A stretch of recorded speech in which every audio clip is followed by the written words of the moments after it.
मुख्याध्यापक बंधूंनो आणि शिक्षकांनो सर्वांना नमस्कार। आरटेक एज्युकेशन या मराठी यूट्यूब चॅनलमध्ये सर्वांचं हार्दिक स्वागत।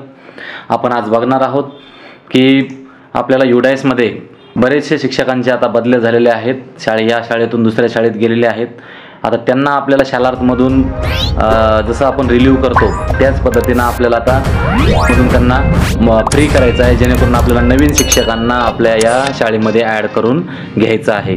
तर अगोदर आपण बघणार आहोत की शिक्षकांना आपल्या शाळेतून कसं फ्री करायचं आहे, त्यांना कसं या ठिकाणाहून मोकळं करायचं, जेणेकरून आपल्याला दुसरे शिक्षक त्या ठिकाणी घेता येतील। चला तर आपण आता जाऊया आपल्या वेबसाईटवर। या ठिकाणी आपण सुरुवातीला जाणार आहोत आपल्या युडायसला। आता युडायसला आपण गेल्यानंतर या ठिकाणी युडायसची लॉग इन करणार आहोत। या ठिकाणी आपण टीचर मॉड्यूलला आपण क्लिक करणार आहोत। टीचर मॉड्यूलला गेल्यानंतर आपण लॉग इन करून घेऊया। या ठिकाणी तुम्ही बघू शकता की असा हा इंटरफेस ओपन होतोय। यामध्ये तुम्ही बघू शकता की सुरुवातीला टीचिंग नॉन टीचिंगमध्ये आपल्याला जो DCF डाटा आहे तो दिसतो, त्यानंतर block district MI detail, click here master data, त्यानंतर प्रिव्हियस डाटा। आपण या ठिकाणी आता तुम्ही या ठिकाणी बघू शकता की आपण जे हे पोर्टल जे लॉग इन केलेलं आहे तर ते आहे टीचर डाटाबेसचं। मग या ठिकाणी आपल्याला आपल्या शाळेचं डिटेल वगैरे लॉग इन झाल्यानंतर आपल्याला कळतं। त्यानंतर आपण आता बघणार आहोत गो या बटनाला। आपण याला गो केल्यानंतर या ठिकाणी तुम्ही बघू शकता डाव्या साईडला तुम्हाला तुमचा एक मेनू दिसतो। या ठिकाणी import staff search, global search, view drop box, active staff जो आहे, इनॅक्टिव्ह स्टाफ जो आहे, इनॅक्टिव्ह आणि डिलीटेड स्टाफ, आणि त्या ठिकाणी मॅन्युअल त्याचं। आता हे युजर मॅन्युअल बघत असताना यामध्ये तुम्ही बघू शकता की data entry is currently active, आणि त्यानंतर click here for certification, status not certified. आता या चालू वर्षामध्ये आपण आता याला सर्टिफाय केलेलं नाही तर सर्टिफाय करा म्हणतं ते। आता आपण या ठिकाणी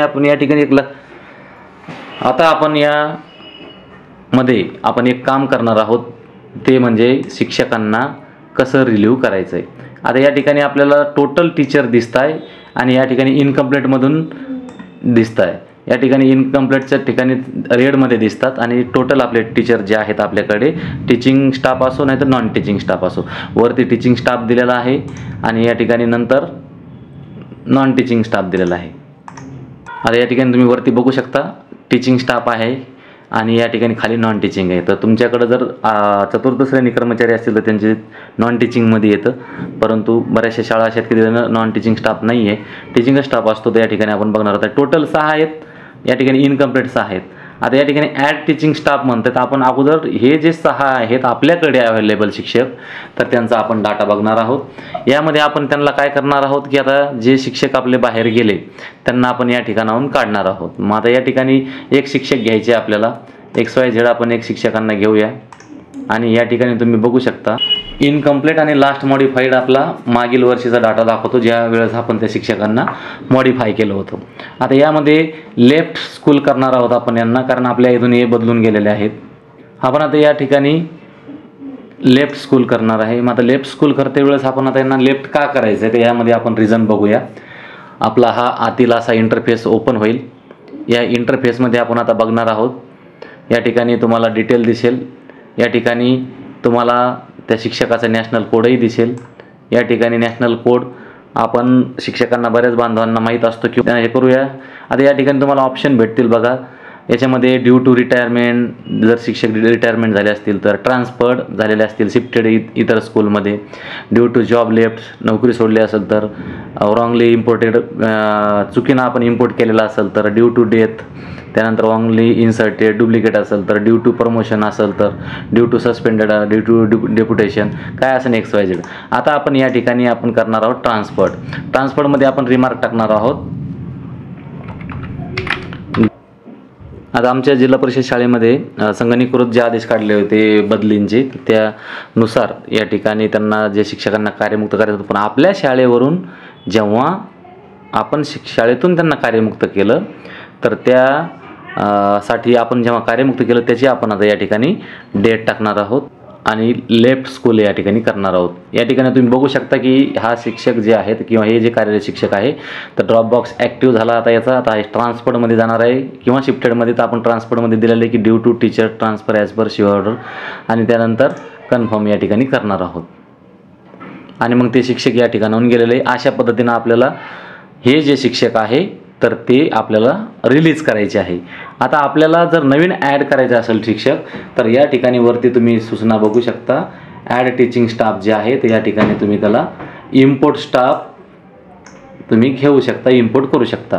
आणि ॲड नवीन करायचा असतो, म्हणजे जे आता नवीन नेमके शिक्षण सेवक आले असतील किंवा नवीन नेमकेच जॉईनिंग झालेले असतील, पवित्र पोर्टलमध्ये असतील, त्यांना ॲड करायचं आहे. परंतु इम्पोर्ट स्टाफला आपल्याला या ठिकाणी काम करायचं आहे. मग आता इम्पोर्ट स्टाफला आपण काम करत असताना मग आपण आता बघणार आहोत की इम्पोर्ट स्टाफ या ठिकाणी आपण त्याला इम्पोर्ट करणार आहे.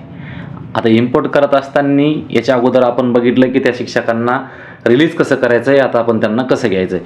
आता या ठिकाणी दिलेलं आहे की नॅशनल कोड, आपल्याला जर माहीत असेल तर नॅशनल कोड घ्यायचा शिक्षकाचा आणि जन्मतारीख टाकायची आणि या ठिकाणी आपण गो म्हणायचं. किंवा यानंतर आपल्याला तर आपण या ठिकाणी नॅशनल कोड अगोदर माहीत असेल तर आपण त्या शिक्षकाचा नॅशनल कोड आणि जन्मतारीख टाकून या ठिकाणी आपण इम्पोर्ट करू शकतो. पहिली गोष्ट ही ध्यानात धरायची. आणि दुसरी आहे गेट नॅशनल कोड. आता नॅशनल कोड आपण या ठिकाणी जर मिळवायचा असेल तर त्या संबंधित शिक्षकाचा आपल्याला आधार नंबर टाकायचा आहे. या ठिकाणी तुम्ही सर्च म्हणू शकता. या ठिकाणी बघा तुम्ही हा टीचर कोड या ठिकाणी अवेलेबल झालेला आहे. तर आपल्याला येता कदाचित आपल्याकडून डिलीट जरी झाला किंवा तो शिफ्ट जरी झाला तर यामध्ये आपल्याला शिक्षक कोड तर पुन्हा एक मिळू शकतो. आणि या ठिकाणी आपण हे जो नॅशनल कोड आहे तर हा घेतल्यानंतर आपण या ठिकाणी आपल्याला मिळाला की या ठिकाणाहून कॉपी करा, Ctrl+C करून कॉपी करा आणि या ठिकाणी नंतर आपण या ठिकाणी तो कोड टाकू शकतो. आणि या ठिकाणी तुम्ही पेस्ट केल्यानंतर ते संबंधित शिक्षकाची जे जन्मतारीख आहे तुम्ही त्या ठिकाणी पुन्हा टाकून घ्यायची आहे आणि त्या शिक्षकांना आपल्या शाळेमध्ये अटॅच करून घ्यायचं आहे. तर आपण आता this teacher is active in another school, आपल्याला या ठिकाणी मी या ठिकाणी ऑलरेडी आहे त्याच्यामुळे इथं मी ॲक्टिव्ह अनदर स्कूल म्हणजे मी ऑलरेडी माझ्या शाळेमध्ये जॉईन आहे, त्याच्यामुळं मला या ठिकाणी म्हणजे अटॅच करून घ्यायची गरज नाही आहे. परंतु नवीन जर घेतला तर मी तुम्हाला फक्त या ठिकाणी सांगितलं की तो स्टाफ कसा इम्पोर्ट करायचा. या ठिकाणी आपल्याला टॅब दिसते अटॅच म्हणून किंवा ॲड म्हणून, तर त्या ठिकाणी आपल्याला ॲड करून घ्यायचं. या ठिकाणी तुम्हाला डिटेल दाखवेल, डिटेल दाखवल्यानंतर आपल्याला ते शिक्षकांना ॲड करून घ्यायचं आहे. अशा पद्धतीनं आपल्याला UDISमध्ये लॉग इन केल्यानंतर टीचर मॉड्यूलमध्ये तर आपल्याला सुरुवातीला शिक्षकांना रिलीज करायचं आहे आणि त्यानंतर दुसरे जे नवीन येणारे शिक्षक आहे तर त्यांचा आपल्याला त्या शाळेमध्ये त्यांना संबंधित शाळेला कॉल करायला सांगायचं आहे, त्यांना रिलीज करायला लावायचं आहे UDISमधून, टीचर मॉड्यूलमधून आणि नंतरच आपल्याकडे त्यांना अटॅचसाठी घ्यायचं आहे, ॲड करून घ्यायचं आहे. अशा पद्धतीचा हा व्हिडिओ आवडल्यास नक्कीच लाईक करा आणि शेअर करा. आणि हो, याच्यानंतर आपण पुढील स्टेप बघणार आहोत की ते घेतलेल्या शिक्षकांची जर प्रोफाईल आपल्याला अपडेट करायची आहे तर ती कशी करायची ते आपण पुढच्या व्हिडिओला बघणार आहोत. चला तर मग या व्हिडिओला आतापर्यंत तुम्ही वेळ देऊन आवर्जून पाहिल्याबद्दल धन्यवाद. जय हिंद, जय महाराष्ट्र.